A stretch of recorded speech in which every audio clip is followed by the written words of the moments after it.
Mimi kama mwanamke napenda kuona vitu vizuri kutoka kwa wanawake kuelekea siku hii kubwa duniani ambayo ni tarehe 8.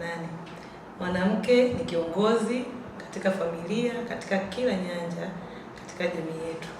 Kwa hiyo napenda kuona kila mtu anakuwa kiongozi mzuri katika majukumu yake.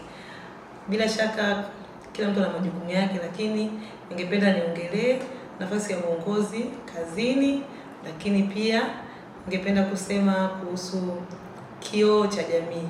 Mwanamke ni kioo cha jamii kuanzia mwenendo wake, namna utendakazi wake, pamoja na matendo yake. Kwa hiyo kuelekea siku hii kubwa duniani, ninatamani kila mwanamke awe kioo cha jamii. Kioo ambacho kila mtu akikitazama anapata picha nzuri na mwelekeo mzuri ambao utamuonyesha njia ya kuweza kufanya matendo mazuri ili naye awe kioo kwa wengine.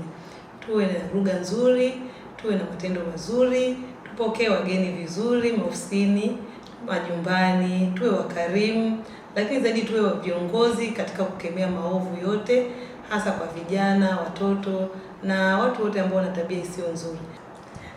Kwa hiyo ningependa kuendelea kuzungumza kuhusu swala la huduma kwa wateja. Kama mwanamke ni kioo cha jamii, lakini pia ni kielelezo. Zipo changamoto nyingi tunazopitia huko majumbani na mitaani, lakini tunapokuja ofisini tunashauriwa au ninawasisitiza tuweze kuacha zile changamoto zetu majumbani ili tuweze kuwahudumia wageni wetu kwa ufasaha. Namna unapomhudumia mgeni anabarikiwa, wewe pia unabarikiwa, lakini namna unapomhudumia mgeni vizuri, unatangaza ofisi vizuri, unampa sifa pia kiongozi wako ambaye kwa namna moja au nyingine anaweza akawa hakuwepo katika hali ya kuweza kuwasikiliza wale wateja, lakini kupitia wewe mwanamke unaweza ukawa ni msaada mkubwa sana.